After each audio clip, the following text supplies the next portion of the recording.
പിതാവിൻ്റെയും പുത്രൻ്റെയും പരിശുദ്ധാത്മാവിൻ്റെയും നാമത്തിൽ ആമേൻ. ഇന്ന് മെയ് മാസം 11 തീയതി ഞായറാഴ്ച. നമുക്ക് പ്രാർത്ഥിക്കുക. അമ്മേ പരിശുദ്ധമ്മേ, അമ്മേ പരിശുദ്ധമ്മേ, ദേവമാതാവേ, ദൈവമാതാവേ, കൃപാസനത്തിലൂടെ ഞങ്ങൾക്കും ഞങ്ങളുടെ ദേശത്തിനും അമ്മ മധ്യസ്ഥം തേടി തന്ന എല്ലാ അനുഗ്രഹങ്ങൾക്കും കൃപകൾക്കും ഞങ്ങളിപ്പോൾ ഹൃദയം നിറഞ്ഞ നന്ദി പറയുന്നു. അമ്മേ പരിശുദ്ധമ്മേ, ദൈവമാതാവേ, 2004 ഡിസംബർ 7 തീയതി ഉച്ചകഴിഞ്ഞ് 2:30 കൃപാസനത്തിൽ സംഭവിച്ച അമ്മയുടെ പ്രത്യക്ഷപ്പെടലിനെ കുറിച്ച് തിരുസഭയ്ക്ക് സമർപ്പിച്ചിരിക്കുന്ന പഠനരേഖകളുടെ സഭാത്മകമായ പഠനം ആരംഭിക്കുവാൻ ഞങ്ങൾ പ്രാർത്ഥിക്കുന്നു.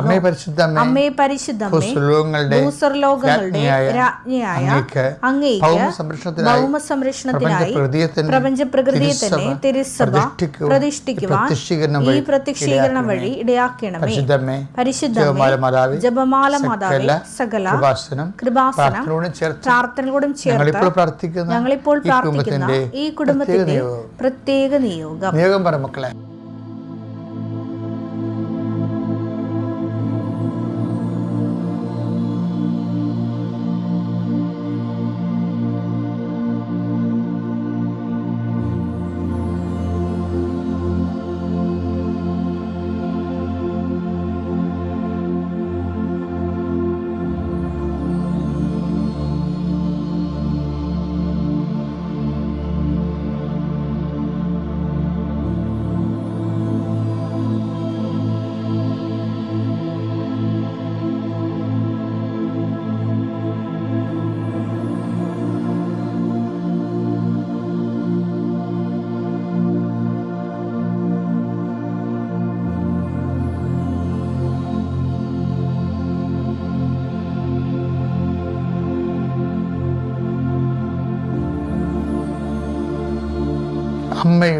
അമ്മയുടെ പ്രത്യക്ഷീകരണത്തിന്റെ ഈ അനുഗ്രഹവേളയിൽ ഞങ്ങൾക്ക് സാധിച്ചു തരുവാൻ കനിയണമേ. ആമേൻ. വിശ്വാസ പ്രമാണം. സർവശക്തനായ പിതാവും ആകാശത്തിന്റെയും ഭൂമിയുടെയും സൃഷ്ടാവുമായ ദൈവത്തിൽ ഞാൻ വിശ്വസിക്കുന്നു. അവിടുത്തെ ഏകപുത്രനും ഞങ്ങളുടെ കർത്താവുമായ ഈശോമിശിഹായിലും ഞാൻ വിശ്വസിക്കുന്നു. ഈ പുത്രൻ പരിശുദ്ധാത്മാവിനാൽ ഗർഭസ്ഥനായി കന്യകാമറിയത്തിൽ നിന്ന് പിറന്ന് പൊന്തിയോസ് പീലാത്തോസിന്റെ കാലത്ത് പീഡകൾ സഹിച്ച് കുരിശിൽ തറയ്ക്കപ്പെട്ട് മരിച്ച് അടക്കപ്പെട്ട് പാതാളങ്ങളിൽ ഇറങ്ങി മരിച്ചവരുടെ ഇടയിൽ നിന്ന് 3-ാം നാൾ ഉയർത്ത് സ്വർഗത്തിലേക്ക് എഴുന്നള്ളി സർവശക്തിയുള്ള പിതാവായ ദൈവത്തിന്റെ വലതുഭാഗത്തിരിക്കുന്നു. അവിടെ നിന്ന് ജീവിക്കുന്നവരെയും മരിച്ചവരെയും വിധിക്കുവാൻ വരുമെന്നും ഞാൻ വിശ്വസിക്കുന്നു. പരിശുദ്ധാത്മാവിലും ഞാൻ വിശ്വസിക്കുന്നു. വിശുദ്ധ കത്തോലിക്കാ സഭയിലും പുണ്യവാന്മാരുടെ ഐക്യത്തിലും പാപങ്ങളുടെ മോചനത്തിലും ശരീരത്തിന്റെ ഉയർപ്പിലും നിത്യമായ ജീവിതത്തിലും ഞാൻ വിശ്വസിക്കുന്നു. ആമേൻ. സ്വർഗ്ഗസ്ഥനായ ഞങ്ങളുടെ പിതാവേ, അങ്ങയുടെ നാമം പൂജിതമാകണമേ. അങ്ങയുടെ രാജ്യം വരണമേ. അങ്ങയുടെ തിരുമനസ് സ്വർഗത്തിലെ പോലെ ഭൂമിയിലും ആകണമേ. അന്നു വേണ്ടുന്ന ആഹാരം ഇന്ന് ഞങ്ങൾക്ക് തരണമേ. ഞങ്ങളോട് തെറ്റ് ചെയ്യുന്നവരോട് ഞങ്ങൾ ക്ഷമിക്കുന്നത് പോലെ ഞങ്ങളുടെ തെറ്റുകൾ ഞങ്ങളോടും ക്ഷമിക്കണമേ. ഞങ്ങളെ പ്രലോഭനത്തിൽ ഉൾപ്പെടുത്തരുതേ, തിന്മയിൽ ഞങ്ങൾ രക്ഷിക്കണമേ. ആമേൻ. നന്മ നിറഞ്ഞ മറിയമേ, സ്വസ്തി. കർത്താവ് അങ്ങയുടെ കൂടെ സ്ത്രീകളിൽ അങ്ങ് അനുഗ്രഹിക്കപ്പെട്ടവളാകുന്നു. അങ്ങയുടെ ഉദരത്തിൻ ഫലമായി ഈശോ അനുഗ്രഹിക്കപ്പെട്ടവനാകുന്നു. പരിശുദ്ധ മറിയമേ, തമ്പുരാന്റെ അമ്മേ, പാപികളായ ഞങ്ങൾക്ക് വേണ്ടി ഇപ്പോഴും ഞങ്ങളുടെ മരണസമയത്തും തമ്പുരാനോട് അപേക്ഷിക്കണമേ. ആമേൻ. കർത്താവേ, മെയ് 11 തീയതിയാണെന്ന്. മെയ് മാസം 11 തീയതി ഞായറാഴ്ച അങ്ങയുടെ മക്കളുടെ ദിവസം. കർത്താവിൻ്റെ ദിവസം പരിശുദ്ധമായി ആചരിക്കണമെന്ന് പറഞ്ഞതിൻ്റെ അതേ ഭയത്തോടും ഭവ്യതയോടും കൂടി അങ്ങയുടെ ദിവസത്തെ ആചരിക്കാൻ അങ്ങയുടെ മക്കളെ സഹായിക്കണം ഈശോയെ. കർത്താവെ, ദൈവപൈതന്മാർ ഈ ഭൂമി ജീവിക്കണ പോലെ മാതൃകയായിട്ട് ജീവിക്കാൻ ഞായറാഴ്ച എങ്ങനെയാണ് ഉപയോഗിക്കുക? പണ്ട് മരസ്നേഹ പ്രവൃത്തികളും ഭക്തകൃത്യങ്ങളും പരസ്നേഹ പ്രവൃത്തികളും ദൈവവചനം കേട്ടും വചനം ജീവിതത്തെ പ്രാവർത്തികമാക്കാൻ ശ്രമിച്ചും അങ്ങനെ ദൈവത്തിൻ്റെ മക്കളെപ്പോലും ഞായറാഴ്ച ജീവിക്കാൻ സഹായിക്കണം പ്രാർത്ഥിക്കുന്നു. കർത്താവ്, ഞങ്ങളുടെ കുടുംബത്തിൽ ഞായറാഴ്ചയാണ് എല്ലാ പാപങ്ങളും ചെയ്ത് കൂട്ടുന്ന ദിവസം, കർത്താവിൻ്റെ ദിവസം. അപ്പം അങ്ങനെ പ്രാക്കുപെട്ട കുടുംബത്തെ പ്രാക്കുപെട്ടതാക്കിയിട്ടുള്ള ആൾക്കാരുണ്ട്. വെള്ളമടിക്കുന്നതും കൂട്ടുകമ്പനി കൂടുന്നതും കുപ്പിക്കൂട്ടങ്ങൾ കൂടുന്നതും അതുപോലെ തന്നെ പങ്കുവെച്ച് കുടിക്കണതും എല്ലാ വൃത്തികേടുകളും ചെയ്യുന്ന ഞായറാഴ്ചയാണ്. അപ്പം അങ്ങനെ നാശം പിടിച്ചൊരു കുടുംബത്തിലേക്ക് വരുന്ന ഒരവസ്ഥ വരുന്നതാണ്. ആ കുടുംബത്തിൽ ജീവിക്കുന്ന വിശുദ്ധാത്മാക്കളുണ്ട്. അവരിതൊന്നും കണ്ടും കേട്ടും കാണത്തില്ല. പക്ഷേ എല്ലാ പാപികളും അവർ കുടുംബത്തിൽ ഒറ്റപ്പെടുത്തുന്നുണ്ട്. അവർ ഒറ്റയ്ക്ക് നിന്ന് ഭരിക്കുകയാണ്. പിന്നെ വീട്ടിൽ നിന്നെങ്ങാനും പോകാമെന്നൊക്കെ വിചാരിച്ച് നിൽക്കുന്നവരുമുണ്ട്. എന്നാലും നീ അവിടെ നിൽക്കണം, കുറച്ച് നിൽക്കണത്രയും കാലം നീ നിന്ന് അതിനു വേണ്ടി പ്രാർത്ഥിച്ച് ആ കുടുംബത്തെ പൈശാചിക സ്വാധീനത്തിൽ നിന്ന് ഒഴിവാക്കാൻ ദൈവം തൻ്റെ ദൂതനെപ്പോലെ നിന്നെ ആ കുടുംബത്തേക്ക് വിട്ടിരിക്കണമെന്നൊരു ബോധം നിനക്കുണ്ടാവണം. എൻ്റെ കർത്താവിൻ്റെ ഉന്നതമായ നാമത്തിൽ ഇന്ന് ഏതെങ്കിലും പ്രത്യേകമായ കുടുംബ ദൗത്യത്തിനായി പോകുന്നവരെ, ജീവിത ദൗത്യത്തിനായി പോകുന്നവരെ കർത്താവിൻ്റെ നാമത്തിൽ ആശ്രയിക്കപ്പെടട്ടെ എന്ന് പ്രാർത്ഥിക്കുന്നു. നാളെ തിങ്കളാഴ്ച കൊടുക്കാമെന്ന് പറഞ്ഞവരുണ്ട്, അതുപോലെ തന്നെ ചെയ്യാമെന്ന് പറഞ്ഞവരുണ്ട്. ഇങ്ങനെ കുറേ വാക്കുകൾ നമ്മൾ കൊടുത്തിട്ടുണ്ട്. അതിനൊക്കെ പരക്കം പാഞ്ഞ് പരവേശപ്പെട്ട് നടക്കുന്ന വ്യക്തികളുണ്ട്. അവരെ എല്ലാം സന്ധിക്കാൻ സമാധാനപ്പെടുത്തുകയും ചെയ്യട്ടെ. നിൻ്റെ വലത്തും ഇടത്തും വീട്ടിലും വഴിയിലും ജലത്തിലും കരയിലും മുകളിലും ഹൃദയത്തിലും കർത്താവിൻ്റെ ചൈതന്യം വർഷിക്കട്ടെ. നിനക്ക് പ്രാർത്ഥന മങ്ങിപ്പോയവരെ, പ്രാർത്ഥന തളർന്നു പോയവരെ, പ്രാർത്ഥിക്കാൻ പറ്റാതിരിക്കുന്നവരെ, പ്രാർത്ഥിച്ചിട്ട് അതിൽ വിശ്വാസത്തിൽ പ്രാർത്ഥിക്കാൻ പറ്റാത്തവർ അവരെല്ലാം സന്ധിച്ച് പ്രാർത്ഥിക്കുന്നു. അവിടെയെല്ലാം കർത്താവിൻ്റെ കൃപ ചൊരിയട്ടെ. കർത്താവ് രോഗികൾ, പീഡിതർ, ആശുപത്രിയിൽ അഡ്മിറ്റായിട്ടുള്ളവർ, വീട്ടിൽ തന്നെ കിടപ്പ് രോഗികളായിട്ടുള്ളത് കാരണം തന്നെ ബൈസ്റ്റാൻഡർമാരെ പോലെ അവർക്ക് വീട്ടുമായിട്ടുള്ള മറ്റുള്ളവർക്ക് ഒരു പരിപാടിക്കും ഓരോരുത്തരും പോകാൻ പറ്റാത്ത, ഇങ്ങനെ കാണാത്ത കര കെട്ടിയിരിക്കുന്ന കുടുംബങ്ങൾ. അപ്പോൾ ഈ രോഗം പിടിച്ച് കിടക്കുന്നവരെങ്കിലും ചത്താൽ മതിയെന്ന് മനസ്സുകൊണ്ട് പുറത്ത് പറയാൻ പറ്റുന്നില്ലെങ്കിലും ആഗ്രഹിച്ചിരിക്കുന്നത് ദൈവസ്നേഹത്തിൻ്റെ സാക്ഷികളാകാൻ തന്നിരിക്കുന്ന സമയങ്ങൾ പെയ്ത് പെറുക്കിയും അതുപോലെ തന്നെ പൊറുത്തും പല്ലുകടിയും കരച്ചിലും കാണിച്ചുകൊണ്ട് കർത്താവിന് മറുത്ത് ജീവിക്കുന്ന കുടുംബങ്ങൾ അവിടെ എല്ലാം ഞായറാഴ്ച കർത്താവിൻ്റെ കൃപയിൽ ബോധത്തിലേക്ക് വരാൻ വേണ്ടി അവർക്ക് വേണ്ടി പ്രാർത്ഥിക്കുന്നു.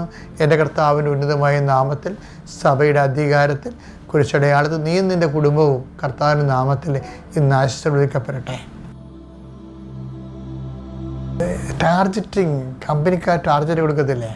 ചില ആൾക്കാർ പറയും, അച്ഛാ ഞാൻ അവിടുന്ന് പോകുന്നു കേട്ടോ അച്ഛാ എന്ന് പറയും.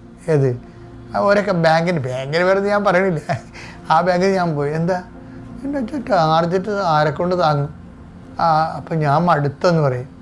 അപ്പം അങ്ങനെ അതുപോലെ തന്നെ നമ്മുടെ ജീവിതത്തിലും ഒരു ടാർജറ്റുണ്ട്. എന്താണ്? സ്നേഹമായിരിക്കട്ടെ നിങ്ങളുടെ ടാർജറ്റ്. അതെന്ന് വെച്ച് കഴിഞ്ഞാൽ നമ്മുടെ ഓരോ വിഷയത്തിൻ്റെ മേലും ദയപൈതൽ ഇപ്പം നമുക്ക് വെറുപ്പ് തോന്നും. അപ്പോൾ അവർ നമ്മൾ ന്യായമായിട്ടൊക്കെ പെരുമാറി സന്തോഷമായിട്ടൊക്കെ അവർക്ക് വേണ്ട സഹായങ്ങളൊക്കെ ചെയ്ത് കൊടുത്തെങ്കിലും നമുക്കൊരു അവസരം വന്നപ്പോൾ ഒരു പട്ടിയും തിരിഞ്ഞു നോക്കില്ലെന്ന് പറയത്തില്ലേ?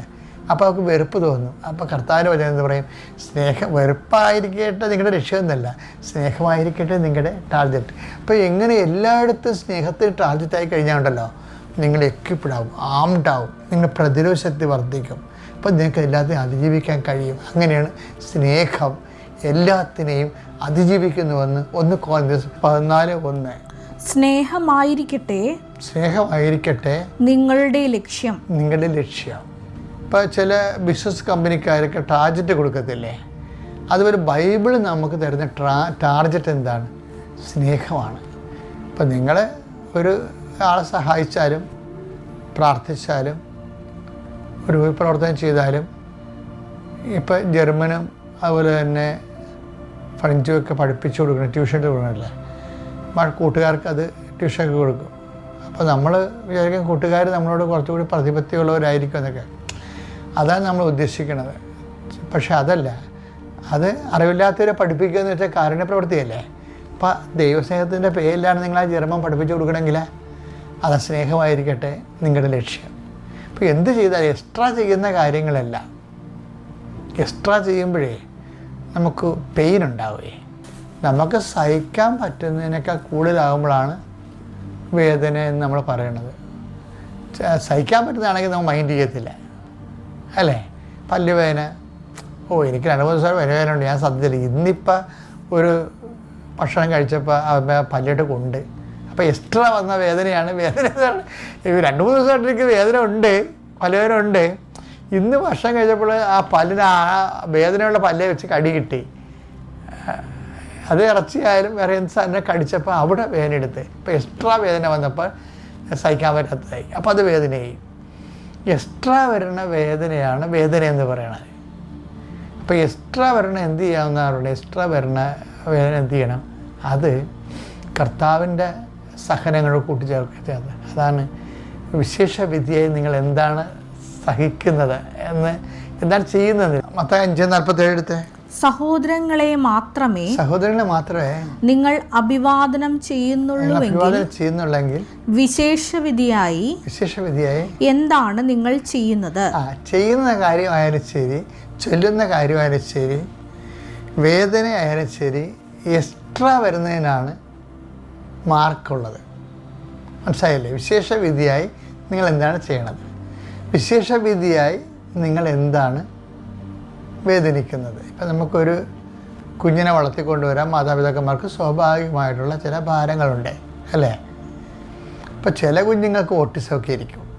അപ്പോൾ അത് എക്സ്ട്രാ മറ്റു കുഞ്ഞുങ്ങൾക്കില്ലാത്ത ഒരു 1000 കുഞ്ഞുങ്ങളിൽ ഒരു കുഞ്ഞിനൊക്കെ അത് വരത്തുള്ളൂ. അപ്പോൾ അത് എക്സ്ട്രായാണ്. വിശേഷവിധിയായി നിങ്ങൾ എന്താണ് ചെയ്യേണ്ടത്? അതാണ് വേദന എന്ന് പറയുന്നത്, എക്സ്ട്രാ വരണത്.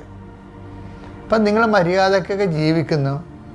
ഞാനെന്നെ കുഞ്ഞുനാളിൽ ചിലർ പറയും, ഞാൻ കുഞ്ഞുനാളും മുതലൊക്കെ ദൈവത്തെ ഒപ്പിച്ച് പള്ളിയൊക്കെ പ്രാർത്ഥനയൊക്കെ ജീവിക്കുകയാണ്, പക്ഷേ എനിക്കിത് വന്നല്ല എന്ന് അങ്ങനെ പറയും. ഞാനൊരു മദ്യപാനത്തിനും ഞാനൊരു പുകവലിക്കും ഇല്ല, എന്നാലും എനിക്ക് ഫാറ്റ് ലിവർ വന്നല്ല എന്ന് പറയത്തില്ലേ ആൾക്കാർ, പറയത്തില്ലേ അങ്ങനെ? അതായത് ഇതൊക്കെ മദ്യപാനികൾക്ക് വന്ന രോഗമാണ്, ഞാൻ ഇതൊന്നും ഇല്ല, എന്നിട്ട് എനിക്ക് എക്സ്ട്രാ ഒന്നല്ല. എക്സ്ട്രാ വരുന്നതാണ് നമുക്ക് റീഡിങ് ആയിട്ടുള്ളത്, കർത്താവിന് സമർപ്പിക്കാൻ പറ്റുന്നതാണ്. അതെന്ത് ചെയ്യുക വെച്ചാൽ, നിൻ്റെ ഉത്തരവാദിത്തം അല്ലാതെ തന്നെ ഈ മനുഷ്യന്മാരുടെ ജീവിതത്തിൽ എക്സ്ട്രാ വേദനകൾ വരും. അപ്പോൾ ബുദ്ധിയും ബോധവും ഉള്ള വിശ്വാസികൾ എന്ത് ചെയ്യുമെന്ന് പറഞ്ഞാൽ, എക്സ്ട്രാ വരുന്ന സംഭവം എന്ത് ചെയ്യും? അത് കർത്താവിൻ്റെ മരണത്തെ പ്രഖ്യാപിക്കാനായി ഉപയോഗിക്കും. മനസ്സിലായില്ലേ? നമ്മുടെയൊക്കെ ഒരു ഗുണമതാണ്. ഇപ്പം എനിക്ക് ഈ കിഡ്നിയുടെ അസുഖമില്ല, ശരിക്കും പറഞ്ഞാൽ ഞാനെന്ത് കർത്താവിൻ്റെ പേരല്ലേ ചെയ്യണത്? 24 മണിക്കൂറും കർത്താവിൻ്റെ പേരെ ചെയ്യുന്നു. ഞാൻ ഇങ്ങനെ വേറെ എക്സ്ട്രാക്കൊന്നും വേറെ ഒരു ലിഷറിനൊന്നും പോകത്തില്ല. എവിടെയെങ്കിലുമൊക്കെ പോയാലും പിറ്റേ ദിവസം അപ്പം തന്നെ എൻ്റെ ജോലി ശുശ്രൂഷ കഴിഞ്ഞാൽ തിരിച്ച് നാട്ടിലെത്തും. ഇപ്പം ഞാൻ അങ്ങനെ അമ്യൂസ്മെൻറ്റിനൊന്നും ഇല്ല, പക്ഷേ എനിക്കിങ്ങനെ ഡിസീസ് വന്നില്ലേ. അപ്പോൾ എന്നിട്ട് ഞാനിതിനെക്കുറിച്ച് യേശുവിൻ്റെ കംപ്ലയിൻറ്റ് ചെയ്യുകയൊന്നും ചെയ്തില്ലല്ലോ. മാസത്തിൽ ഒരു 3 പ്രാവശ്യം നീർക്കെട്ടൽ വരും, ശ്വാസം മുട്ടലും വലിവും ചുമയൊക്കെ വരും, കഫമൊക്കെ കെട്ടലുണ്ടാകും. നീർക്കെട്ടലിങ്ങനെ ബോഡി വേർത്ത് കഴിഞ്ഞാൽ അങ്ങനെ തന്നെ പതിരെ പിടിക്കും, ശ്വാസകോശത്തെ ബ്ലോക്ക് ചെയ്യും, പിന്നെ അത് പനിയായിട്ട് മാറും. അപ്പോൾ ഒരു സ്വസ്ഥത നമുക്കുണ്ടാകത്തില്ല. പക്ഷേ ഇതിൻ്റെ പേരിൽ നമ്മൾ ദൈവത്തോട് യുദ്ധത്തിന് പോകത്തില്ല. എന്താ കാര്യം? ഇത് എക്സ്ട്രാ നമ്മൾ അനുഭവിക്കേണ്ടതാണ്. അതായത് നമ്മൾക്ക് ഈ വേദന ആൾക്കാർ പെറുപിറുക്കണത്, ഇപ്പം ബൈബിളിലൊരു പെറുപിറുപ്പില്ലേ? എന്താ പറയണത്? ഞങ്ങൾ 11-ാം മണിക്കൂറിൽ വന്ന അവരെ, ഞങ്ങൾ 1-ാം മണിക്കൂറിൽ വന്ന ഞങ്ങളുമായിട്ട് അവരെ നിങ്ങൾ താരതമ്യപ്പെടുത്തിയല്ലോ എന്നും പറഞ്ഞ് പെറുപിറുക്കും. അപ്പോൾ എക്സ്ട്രാ ഇവർ എക്സ്ട്രാ ചെയ്തെന്ന് പറഞ്ഞാൽ 12 മണിക്കൂർ ജോലിയിൽ, രാവിലെ 6 തൊട്ട് വൈകുന്നേരം 6 വരെ 12 മണിക്കൂർ ജോലിയിൽ അവസാനം വന്നൊരു 1 മണിക്കൂറാണ് ജോലി ചെയ്തത്. പകലിൻ്റെ മുഴുവൻ ചൂടും വെയിലും കൊണ്ട് ഞങ്ങളെ അവരോട് താരതമ്യപ്പെടുത്തിയല്ലോ എന്ന് പെറുപിറുക്കും. ഇത് എക്സ്ട്രായാണ്. അവർക്ക് ജ്ഞാനമില്ലാത്തത് കൊണ്ട് അങ്ങനെ സംഭവിക്കുന്നത്. ദൈവം അറിയാതെ ഒരു എക്സ്ട്രായും സംഭവിക്കത്തില്ല. ഇപ്പം നിൻ്റെ നാത്തുവിനേക്കാളും നിൻ്റെ അനിയത്തേക്കാളും നിൻ്റെ ചാച്ചനേക്കാളും നിൻ്റെ ചേച്ചിയേക്കാളും ഒക്കെ നിനക്ക് എക്സ്ട്രാ ആയിട്ടുള്ള പ്രയാസങ്ങളുണ്ടെങ്കിൽ അത് കർത്താവിനേക്ക് വരവെക്കാൻ വേണ്ടിയുള്ളതാണ്. മനസ്സിലായില്ലേ? അതെന്താണ്? അത് കർത്താവിൻ്റെ മരണത്തെ അവർ പ്രഖ്യാപിച്ചുകൊണ്ട് ഉയർപ്പ് വിശ്വസിച്ചുകൊണ്ട് ഉന്നതമായ വിജയം കൈവരിക്കാൻ വേണ്ടിയുള്ള നിത്യതയ്ക്ക് വേണ്ടിയുള്ള അച്ചാരങ്ങൾ നിന്നോടും, അച്ചാരം മാത്രമല്ല അതിന് മുതലടയാനുള്ളത് കൂടി നിന്നോട് വാങ്ങിക്കാൻ, അത് ബോധത്തോടെ പ്രാർത്ഥിക്കുമ്പോൾ കർത്താവ് നിനക്ക് വെളിപ്പെടുത്തി തരേണ്ടതാണത്. നിനക്കത് കിട്ടാത്തത് കൊണ്ടാണ് എന്നിലൂടെ ഇപ്പോൾ കർത്താവ് നിന്നോട് സംസാരിക്കുന്നത്. ഇപ്പം നിൻ്റെ എക്സ്ട്രാ വേദനകൾക്കെല്ലാം ഇതുകൊണ്ട് പരിഹാരമാകണം. Praise the Lord.